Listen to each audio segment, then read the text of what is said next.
Welcome to the Make Your Mark podcast.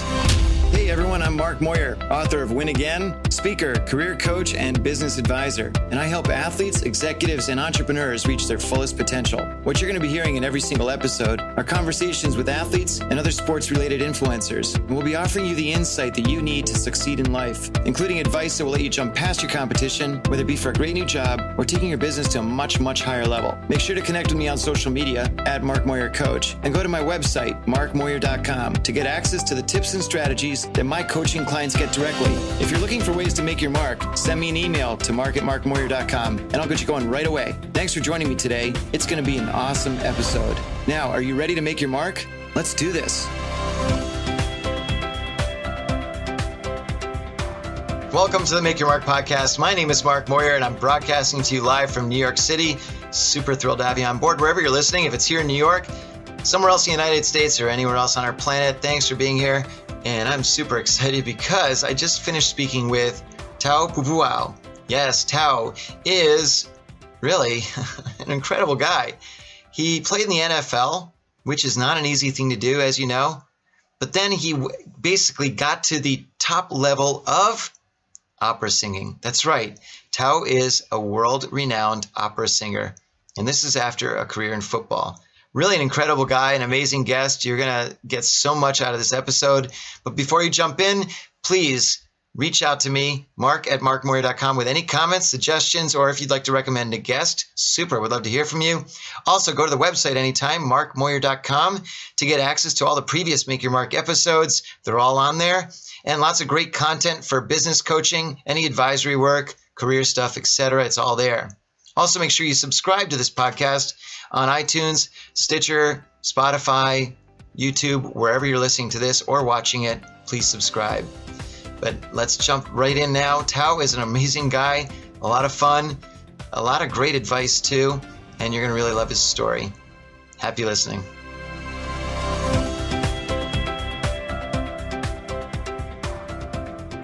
Hello, everyone. Welcome to the Make Your Mark podcast. My name is Mark Moyer, and I'm super thrilled to have you on board. You are going to absolutely love today's guest in today's episode.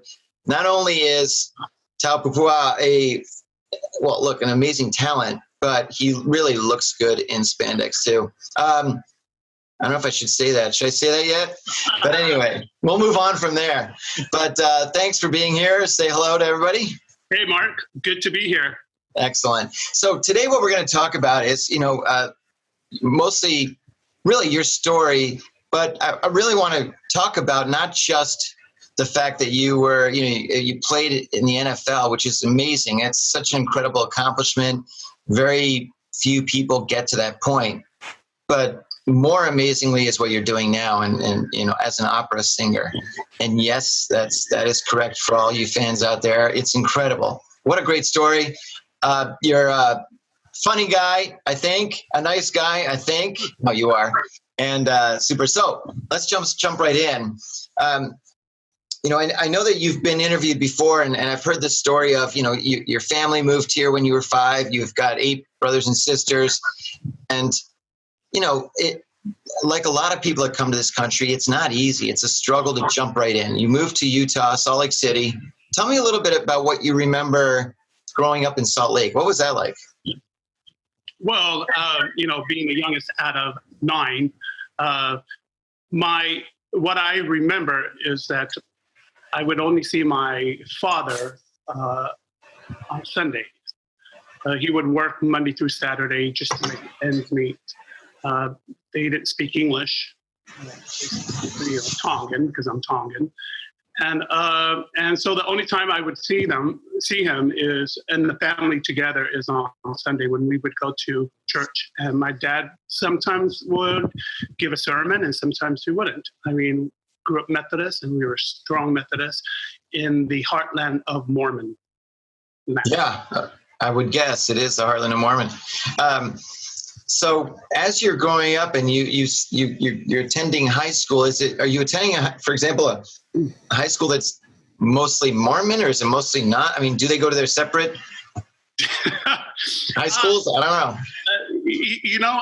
I don't know the numbers of how many Mormons went to the school, but I'm sure that there was a lot. Well, and I don't even know how we got. That's the way it usually goes. But anyway, so look, you realized though at an early age, and that football might be sort of your I don't want to say your way out, but your ticket to really being able to help yourself and your family. But what was the moment? Like, at what point did you say, you know what, I'm pretty good at this game? I would say when I was 10, 11, when I was a very young age, when I first started playing football, is when I knew, only because of the attention I was getting from the coaches and from the I almost said audience, because I am in the that's right, in the show business now, and so I knew from an early age that I was pretty good. And I'm guessing you're not small in stature, and I know you're not, but were you a pretty sizable guy back then at 10 and 11? I think above average I was. Yeah. I'm 6'5" now. But when I was growing up, there was one summer from between 9th and 10th grade, that one summer I literally grew 5 inches. Wow. And so, yeah, I went from, I think I was only 6, and I went up to 6'4", and up to 6'5". So, yeah. And you haven't hit your growth spurt yet, though, I think, right? You're still on your way up? I think I have a couple more to go. On your way to 7 feet. Anyway, so you're playing high school. 7 feet, yeah. Basketball is going to be my next move. Well, you know what? The Knicks could use you, that's for sure. That's a whole other story. Anyway, so you're playing high school football. At what point were you being recruited by the colleges? And then how did you end up going to Weber State? What was that moment like? Yeah, I had a lot of letters from different colleges, Notre Dame, Stanford, and all these other great colleges. The thing that held me back was my grades. I just was not good in school, and so I put a lot of my focus into football. And so when those deals, when they broke through, didn't work out, one of my only options was going to Weber State, and there was a coach there by the name of Coach Akey, and Rob Akey. And, now I see him. He coached at the Washington Redskins, and then he coached around. So I'm happy for him. But he's the one that came to my house and talked to my parents about a program that they would put me into at Weber, where I would redshirt and then play the following year, just to get my grades up. And did you feel at the time were you thinking, wow, this is not, and I'm not saying this hopefully in a bad way, but it's not exactly a gigantic football program. And right. were you wondering, gee, will I ever get seen here? Like, will people notice, or not really care, or what was it like? Well, Mark, not at all, because coming from a humble background, shall we say. I wouldn't say poor, because everything that mattered, did matter. And so I came from a very humble background. So when you get some sort of scholarship, or a full scholarship, in my case, to a small school, it didn't matter. All it mattered was that everything is being paid for. And I just had to show up and deliver. And that's what happened. That's great. So fast forward, you're wrapping things up at Weber, and then the draft comes along. Just give me a quick idea of what was draft day or days like? For you, what were you going into it? Were people telling you, oh, you're going to be drafted, you're going to be amazing? Were people saying, dude, you don't have a prayer? Or was nobody talking to you? What was happening? Well, during my last season at Weber, it was a good season. I was 290, 6'5", 290, and I would run the 40. I think my fastest time was 4.6. Okay. And then I would bench press. Let me see, we would do 225 and I would do about maybe 32. And so I had a good year. And I think the defensive coordinator, he knew something was going on because he would get phone calls, but he would never tell me. Oh. One day they took three of us from the school to the University of Utah to a combine, and where we had to try out in front of other, against, other football players. Sure. Also for the other NFL teams. And that's where Bill Belichick was at. And so I would run my 40 and, we would go in and do the 225. I would go one-on-one with these, with University of Utah defensive line, and I would just wipe him clean. And so they would just sit there and go, wow, who's this guy? He comes from a small college, but he's like killing everyone else. And so I delivered.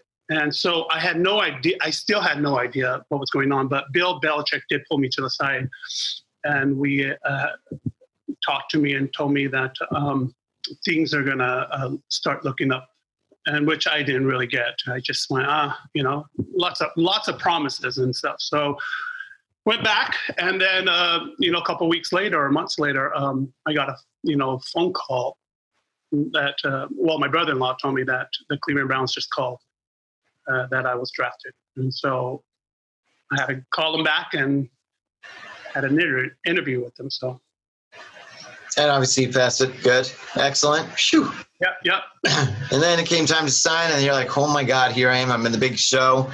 I'm sure the family was pretty excited. I'm guessing it may have made some news back home. Possibly. It made a lot of noise back home because back in the 90s, and there weren't a lot of Polynesian football players. I mean, for me, the person that probably started to open up the doors for the Polynesian people is Suitcase and some other great football players.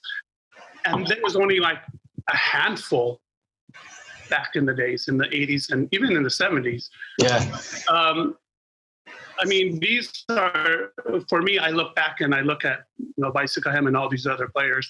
They were like the pioneers for us, for my generation, and now the generation now of football players.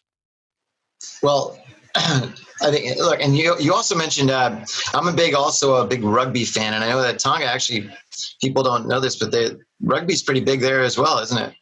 Rugby is really big. I mean, you look at the Blacks, the New Zealanders. Yeah. It's a lot of different Polynesian people from different islands playing for the All Blacks. When you look at the history of it, the best player was Tongan, and so they and Samoans and stuff. They built us big, and and we're fast, and it's what they want. They build us big. That's going to be your, this is like a TV commercial. They build us big. I like that. Well, look, so you have this, you start playing for the Browns, and then you're also with the Ravens at one point, but tell me a little bit, we could just spend a quick little minute about this. Were there any, surprises that you went through or felt as an NFL player? Was there anything you were like, wait a second, I can't believe we get free shrimp? I don't know, whatever it is, right? Was there anything that you said, geez, this is pretty cool? Well, for me, when you're a starving student or a starving football player at college, and then you get to the big time, and you walk into a restaurant, they know you right away. They put you up at the best table, and then they start bringing out free food. And pretty much, I'm like sitting here thinking to myself, this is probably how Hollywood lives. If you have Brad Pitt walking into a restaurant, I'm sure he's going to get, free drinks or whatever. And so that's what happened to me and my teammates. We would go places, and we would get free stuff, or Right. they would just bring us to the front of the line. And, well, I mean, but you kind of maybe knew that was happening. Was there anything else? I mean, what's interesting is that I think, anyway, people look at professional athletes and they think that sort of at every turn, there's someone giving you a massage and telling you you're amazing and you're getting free food and all this great stuff. I don't think people completely understand the amount of training it takes to really, I mean, the amount of work that you had to do to be ready for the spotlight, to be ready for the big game, right? And it's sort of like this with lots of different things, and it's like this with your singing right now. But tell me a little bit about what practicing was like and how much a lot of the people don't understand and know about being a football player was like. Well, they don't, if we had a camera to follow us, especially during training, especially during two-a-days and stuff, we would literally wake up around 6, 7 o'clock. It depends when the head coach wants to have a meeting. It could be 8 in the morning, 8:30, and then we would run until 8 at night. And it's a lot of film work, a lot of field work, a lot of and lots of position meetings. It's a lot of work. It's a lot of work. What people see is only the tip of the iceberg, shall we say. But underneath that tip of the iceberg is a lot of joy, and a lot of sadness, and a lot of determination, and just to get to that tip of the iceberg. And so it's a lot of work. It's a lot of work, and people complain about, they make so much money, and they shouldn't be making that much money. Well, let me see you come out and do all this work and get hit in the head and thrown around, and then when you get to a certain age that your body is not working, especially when you see the football players, when they get into their 30s, they're like, are they mobile or are they not mobile? And so a lot of people don't see that, so it's a lot of, you gain a lot, but you lose a lot.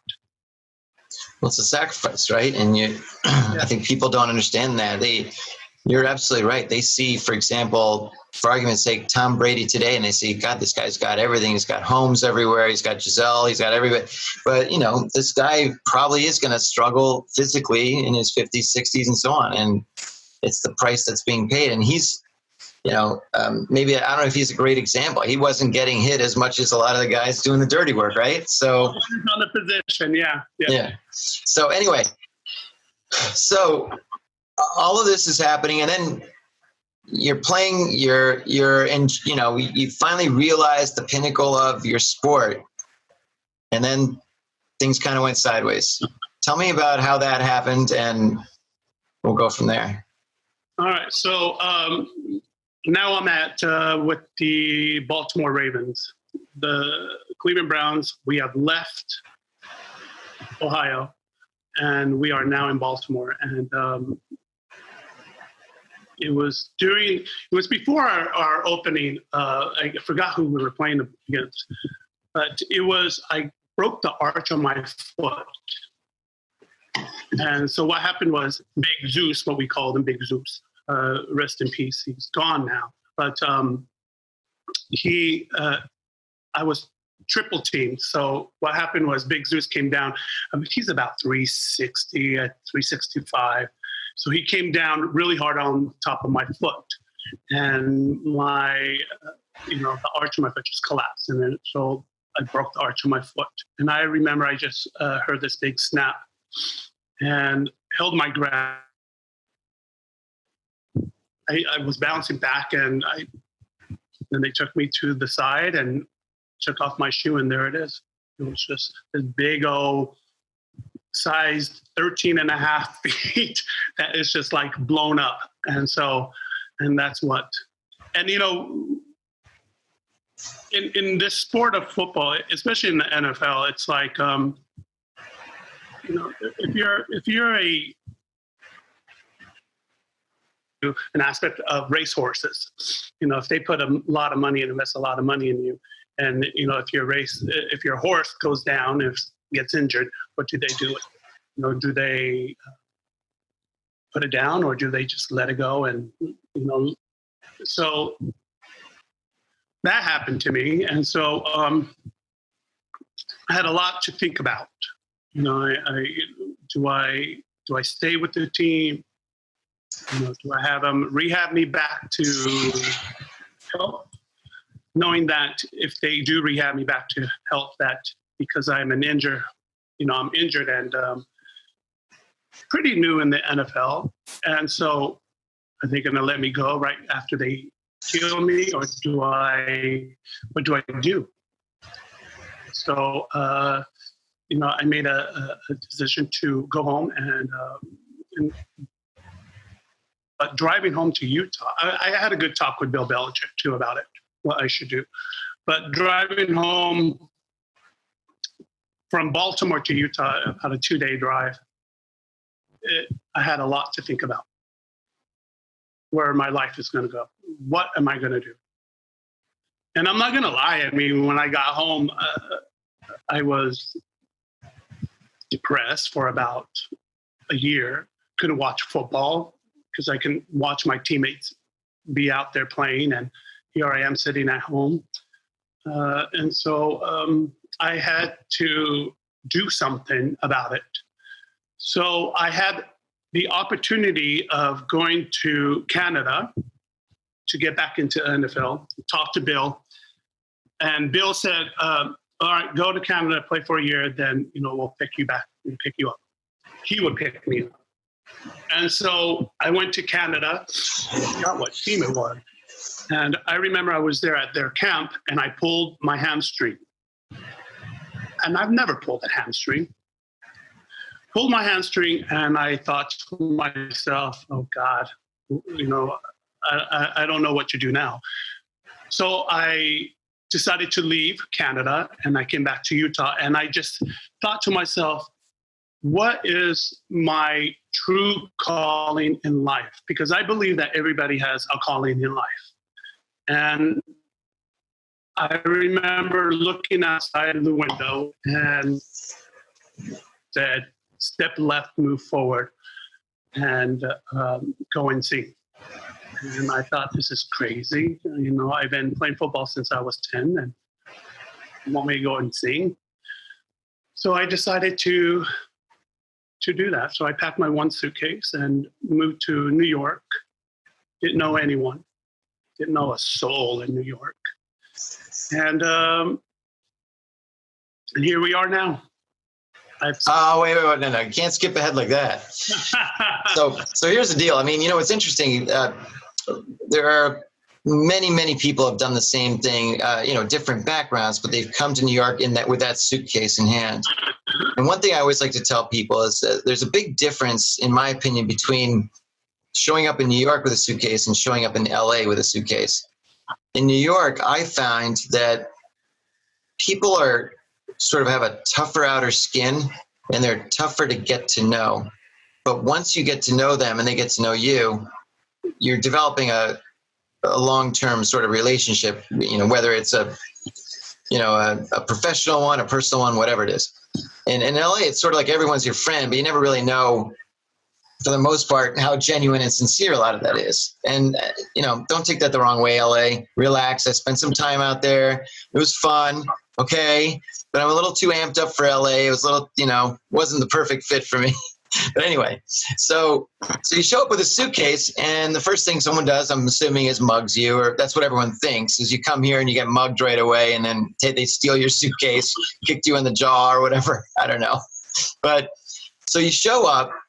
Who do you see first? Like, what's your first stop?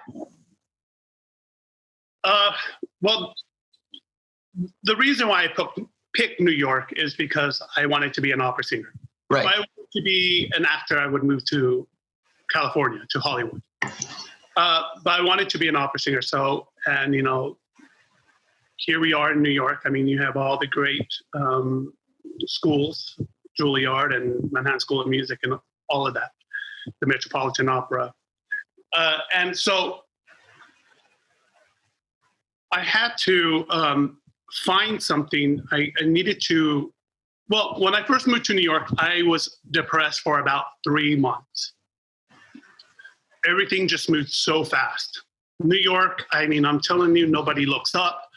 It's like horse with blinders. Everyone just walks straight. You don't really talk to anyone.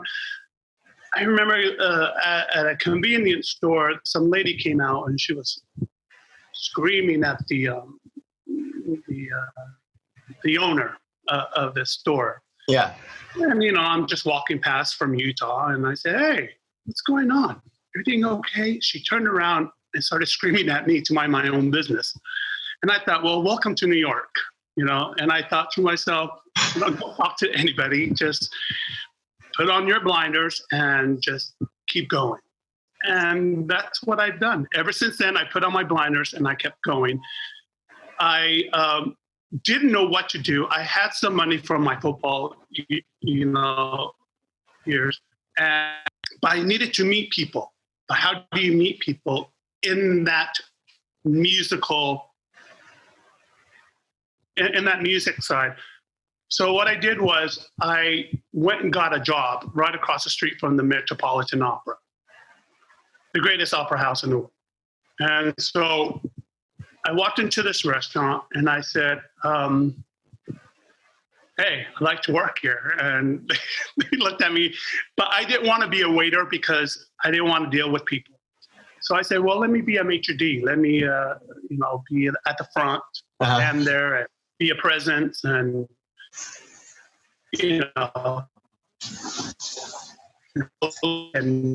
bring people in.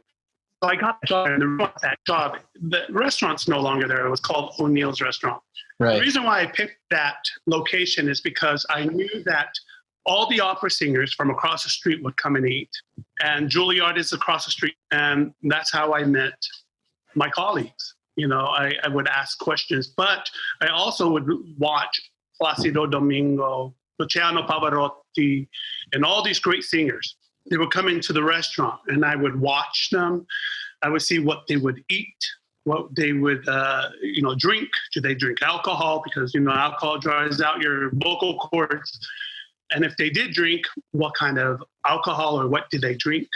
And the restaurant's loud. And so I thought, how are they communicating, with each other? Are they whispering so they don't waste their voice? So I learned a lot, by just watching.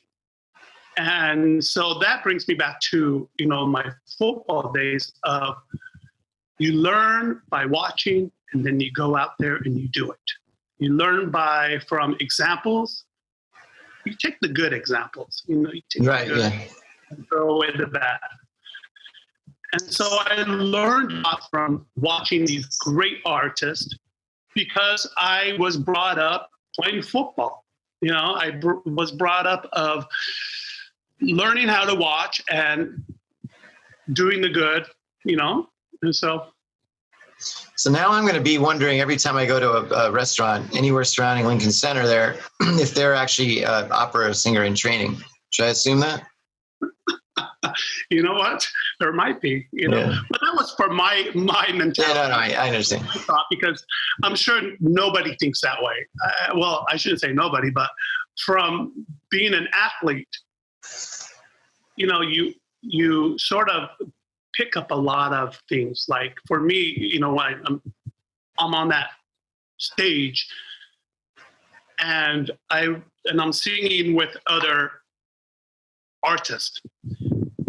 And there's a lot of times that you're on stage, you're singing with other artists, but you feel lonely, only because in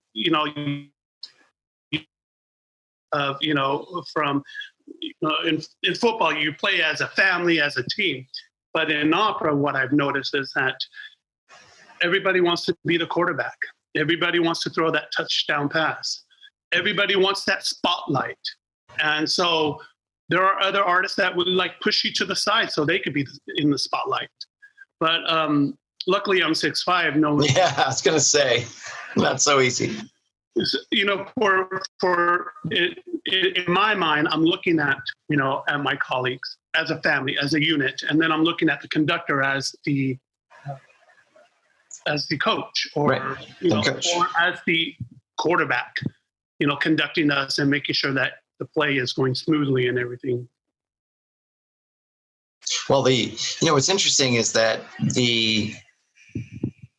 it had to be, in my opinion anyway, challenging to be breaking into opera singing, where I guarantee you, regardless of what you tell me, I'm not going to believe you if you say no, but people must have been saying, dude, you're a football player. What could you possibly know about opera? Honestly, how many, let me take a step back.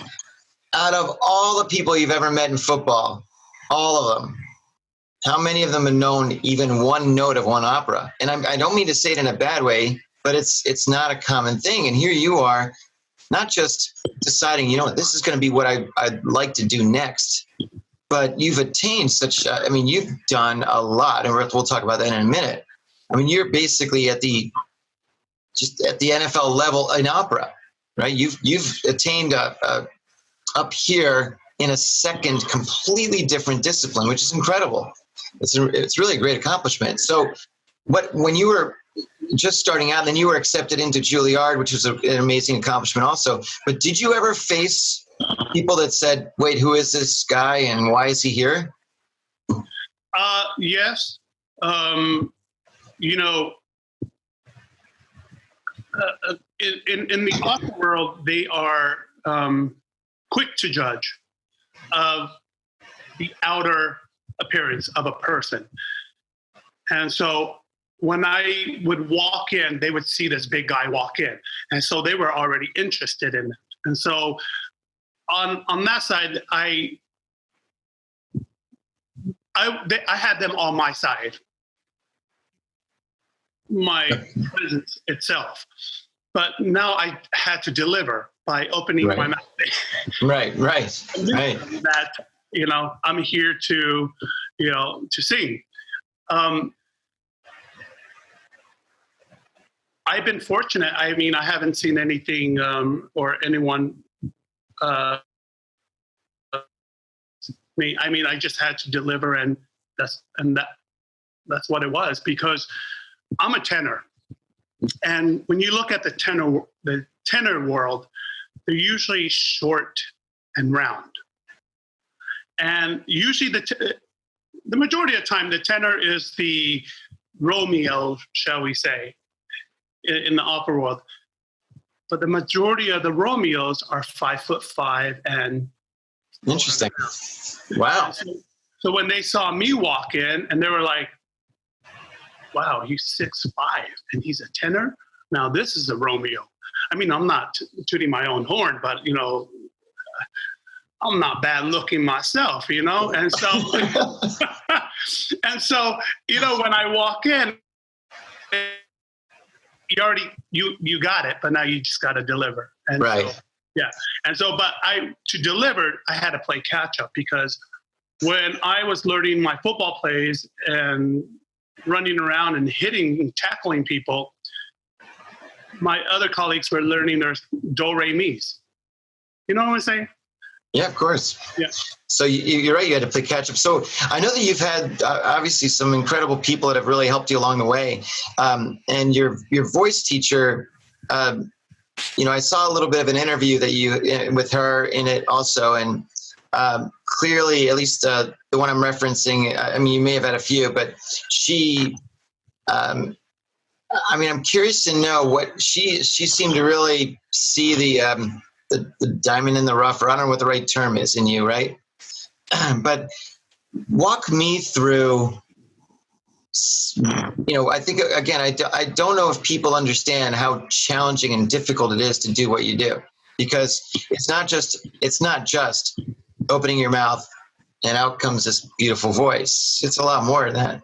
So I know that, tell me a little bit about the languages you've had to speak and what it took to really get to the place you are now, that you can walk onto a stage and deliver a performance. Okay. When I moved to New York, I didn't know a soul. I was introduced to this voice teacher by the name of Evelyn Reynolds, and let her rest in peace too. I was introduced to her by a pianist, and I think she was in her 80s when I met her. And she was a wonderful singer back in her time. And when I walked in, she was very green, because when we would work and she would vocalize me, she just looked at me and said, "You have a God-given talent. Everything is natural. We just have to polish it." And there are some singers that they come, they want to be singers, but they're not natural, and they have to work really, really hard into, sounding good. I sort of just walked in, and that's what it was. And, but I didn't know what I had.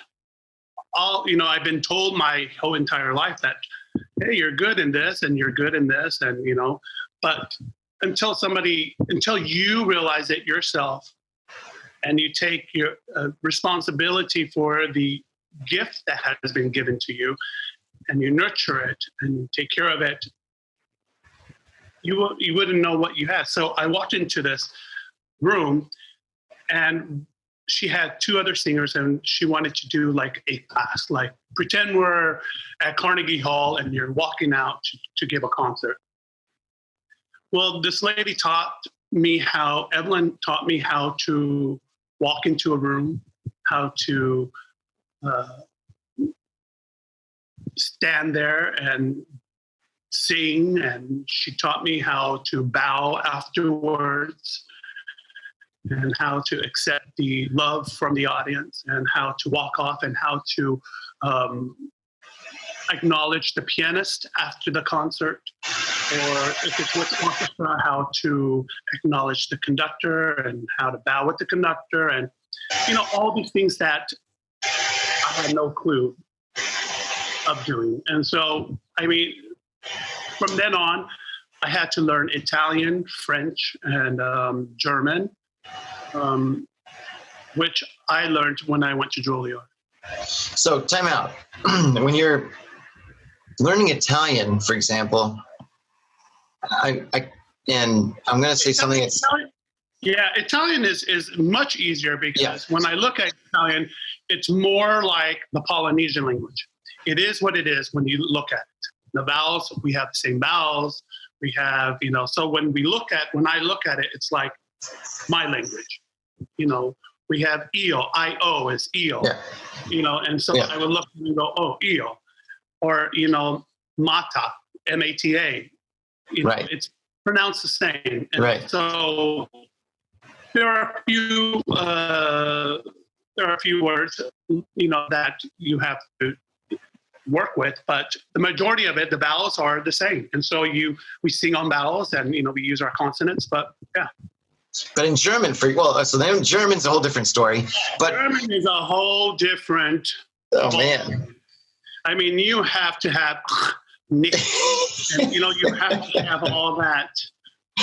Yeah, you got to have the phlegm. But what I want to say though is that I guess the good news is you didn't necessarily need to learn how to say, I've got to take my car to the shop. It needs a new whatever shock absorber.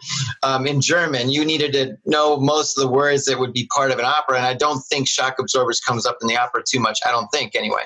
So I think did they teach you sort of the words that you kind of needed to know, or did they teach you the whole dang thing? What was the... No, they guide you to where you have to know what you're singing about. Say if, you get a operatic score and you're doing a certain role, it's your job to find out your character, at what time period is this to the director, because nowadays, they do everything so modern. Right. When it comes to translation, it stays the same. And so you have to do your homework. You have to roll up your sleeves and go to bat and do your translation word for word of what you're singing about, but not just your part, but also the other parts of the other singers. Because if there is an ensemble piece, you can't look like you're happy and smiling when there's, you're singing about death, and so you just got to know what you're singing about, and, for you to believe what you're singing about and for the audience to believe your character. But I just want to confirm, you were not singing about shock absorbers and carburetors or something. Well, Mark, I have not come across an opera that I have to sing about changing oil or. Let's write one in German. That'd be awesome. Oh my God.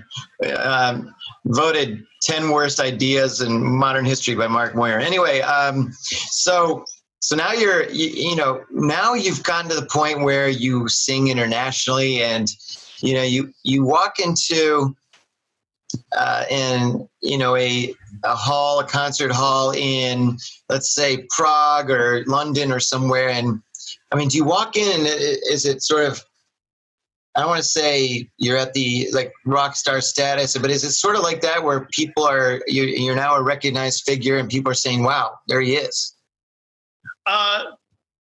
Sometimes, but a lot of times I don't see it, because there's so much media, about me and my story that, I would walk around and someone would say, oh my gosh, that's Tao, but I don't see it. For me, I'm just Tao from Salt Lake City, Utah, from Tonga, but to walk into, I would say to walk into a hall. I did a concert out in Denmark, and nobody knows me there in Denmark, and I don't have time to to see if people know who I am. Right. For me, it's like I just need to show up and deliver, and hopefully deliver the goods that people will like. But there's too much, and there's just way too much to worry about. Is my voice there? Am I going to deliver the goods? Our body is our instrument. It's not like, a pianist where you could just sit down at a piano and you have a fever of 110 degrees and play the piano. Us, it's like, it's like, how did we sleep? Did I get acid reflux? Yeah. How's the weather? Do I have allergies? There's a lot that comes with being a singer. And that's why I believe in taking care of myself. And that's where football comes in, is that, you don't go out and partying, till 4 a.m. and then you have practice the next day. You got to take care of you, because when that curtain goes up, it's no one else but you standing there, and you have to deliver. Right. But look, a long time ago, I was in a band, and there's no greater, in my mind anyway, like adrenaline rush and feeling than when you're performing, when you're on stage. And it's interesting. I'm a big fan of I'm a rock and roll and then classic rock and all these guys. And there's a reason why Mick Jagger still goes out there, Paul McCartney still goes out there, is that they may be 275 years old, doesn't matter. There's still, Paul McCartney has said, and this guy's a billionaire, right? He's said the greatest feeling that he ever gets is when he's performing on stage. That's it. There's no greater feeling for him. And this is a guy that can pretty much do anything he wants, go anywhere he wants, whatever it is. But that's his greatest joy, and that's why he continues doing it. Yes, the fans still want to see him and hear him, but he's doing it because that makes him feel good. And that's why I think you see a lot of performers perform as long, Frank Sinatra was doing it until he couldn't really do it, right? And so, in opera, I mean, is this something that you are hoping to kind of keep on doing for as long as? I mean, is this the hope? I'm going to keep going until the man upstairs taps me on the shoulder and say, enough is enough, move to the side. Well, that's great. Well, then you can, but what's also nice about opera and other types of the arts is that, when you can no longer necessarily do it at 100%, you can teach others how to do it at 100%. And so you can still remain in the game to an extent. It's almost like a lot of former football players or former athletes oftentimes will go back to their sport because they can still teach. And, you know, what I think you can bring to the table is not just teaching someone how to do all the octaves, but also the lessons you've gone through and the life, you know, what you've learned along the way. I mean, the wisdom that you've gained. And that's to me what really makes a lot of this so valuable.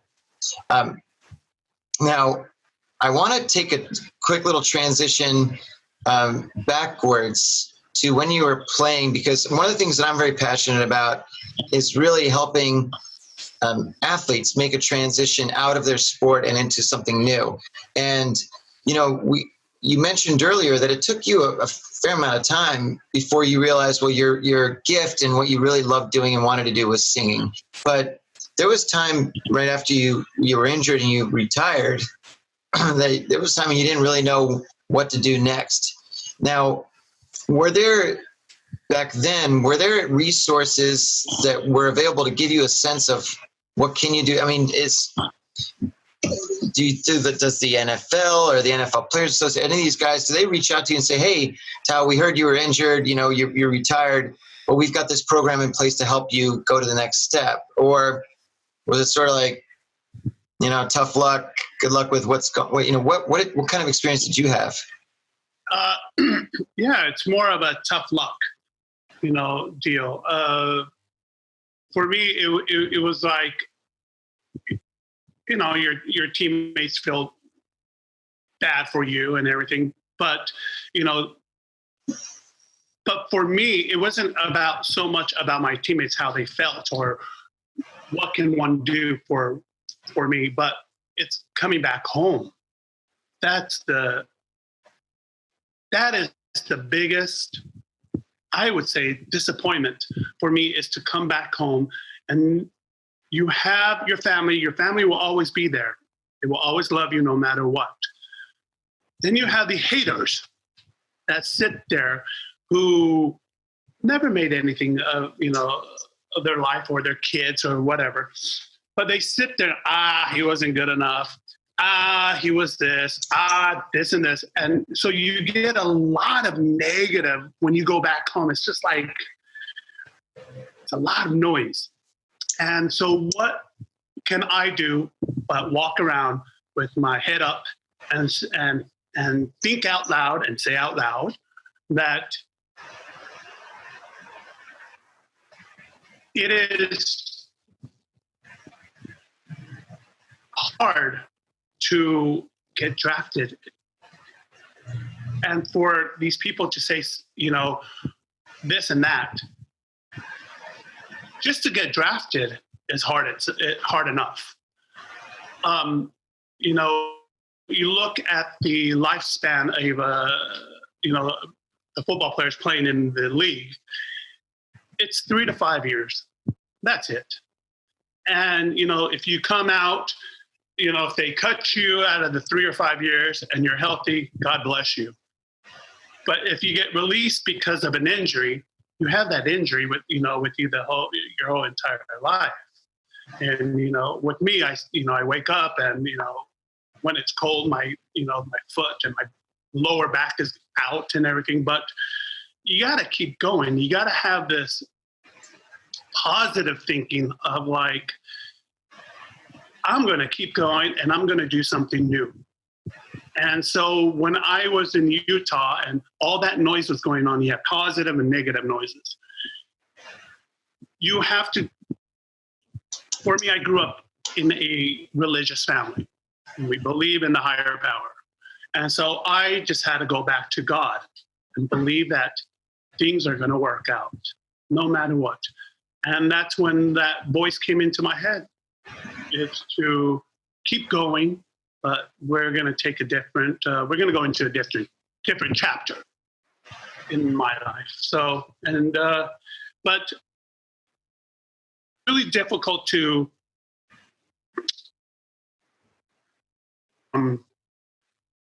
family members that when something negative happens, they are drawn to that negative and they are pulled into that black hole of negativity that it's really hard for them to come out of. For me, I saw it and I heard it and was sort of pulled in that direction. And I thought, nah, that's not for me. And that's when I packed my one suitcase and you graced my presence. I love it. Listen, and what I appreciate about your story and how you talk is that it's one that I want others that are going through a similar thing to listen to. I mean, they're all going to have their own version of packing a suitcase and taking it to somewhere with their skill, with their next thing. But I want everybody to know that it's possible and perfectly fine to pack that suitcase and do this. It's, when you stay sedentary for too long after you leave a game or a sport that you've been doing it, breakfast, lunch, dinner, morning to night, and now suddenly you're back home and you're surrounded by, as you said, the people that are the naysayers that are saying, all you can do is play football. You're never going to amount to anything. When you're surrounded by that, you start kind of believing it. And you got to break away from that. And I think it's great what you did. And I also think what's really, and I know you've heard this a lot, but it's really, to me, I love hearing when people do something that's just completely not random, because it was never random for you because you're a singer, but just such a different step. It's like, hearing, Derek Jeter suddenly wants to be an astronaut or something, whatever. It's something that you just don't necessarily see coming. So I think it's a great story. We're now going to transition real quick into a segment I call Hit Your Mark. It's going to be quick little questions to you. So you got to have quick answers. Can you handle it? Good. Too bad. You're going to anyway. But now I'm going to do a quick little football question. Just throw at me really quickly. If you've got a specific moment that when you played, it was one of your big highlights. And, what was a big highlight for you?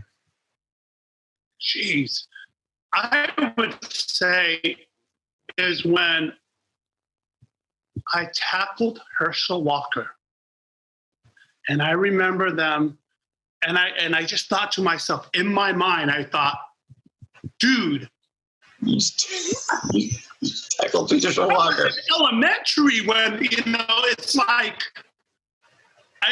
this was like that, and he was with the Giants, and it was literally surreal. It was like, wow, this big. That's cool. And it's funny because a lot of times people, they feel like, you become a professional athlete and suddenly you're like almost too cool for school and you hang out with all these guys and stuff. But you're right. There's always going to be that moment where you're like, oh, that's the guy that I have a poster of him in my bedroom still or whatever. So or when somebody that gosh, what's his name? Quarterback for the Bears back in the days. McMahon? Jim McMahon? Yeah. He came in for a couple of weeks with the Browns, and and I remember just like standing there just looking, I'm going, wow, I can't believe That's pretty cool.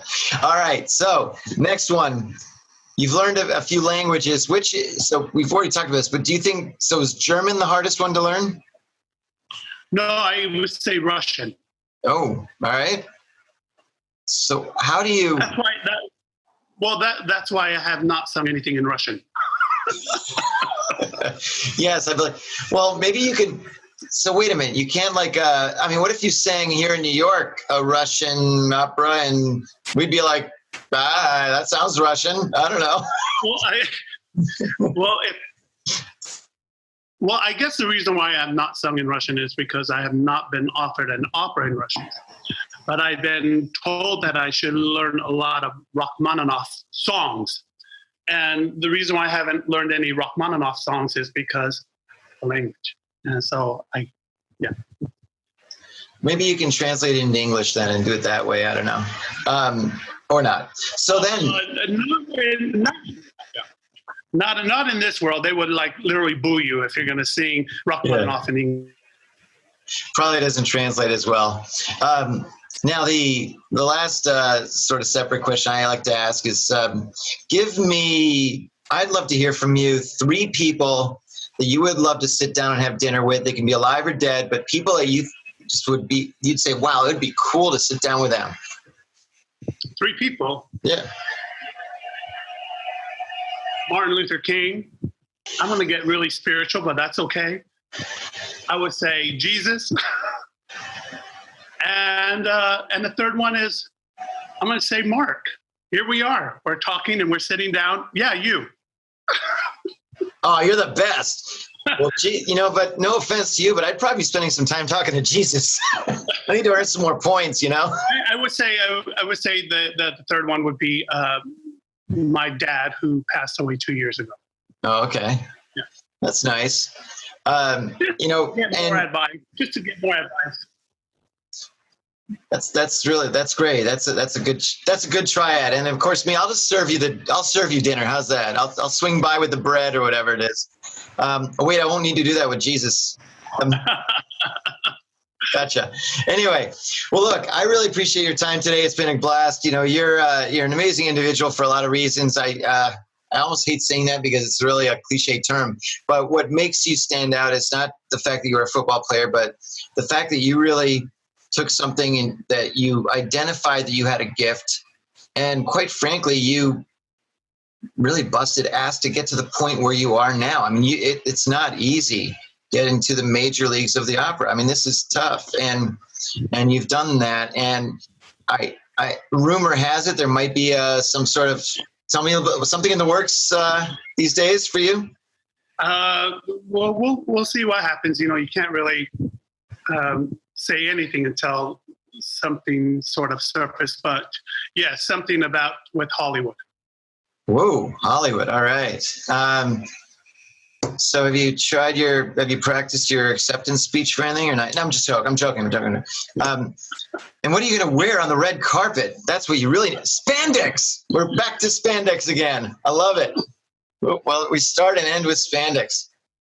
Oh my God. Anyway, well, listen, thanks again for being on the show, the Make Your Mark podcast. What you've really shown me anyway is how you are continuing to make your mark and not just, doing what you're doing, but you're obviously, I'm assuming thrilling the audiences, the people that listen to you. You wouldn't be where you are now if you weren't very talented at this. I don't think anybody gives you a role just because. I mean, you've got to, as you say, deliver the goods. So. Yeah. Congratulations with that. And we'll be talking soon. Have a great rest of your day. All right, you too. Bye. Thank you. Thanks so much for joining us today on this episode of Make Your Mark podcast. The goal of the podcast is to help you find ways to make your mark, to succeed in life, and to jump past your competition. Be sure to leave me a review on iTunes and Stitcher, and subscribe to be the first to hear new episodes. If you're looking for ways to make your mark, send me an email, mark@markmoyer.com, and I'll get back to you right away. Thanks again for listening, and we'll see you next time.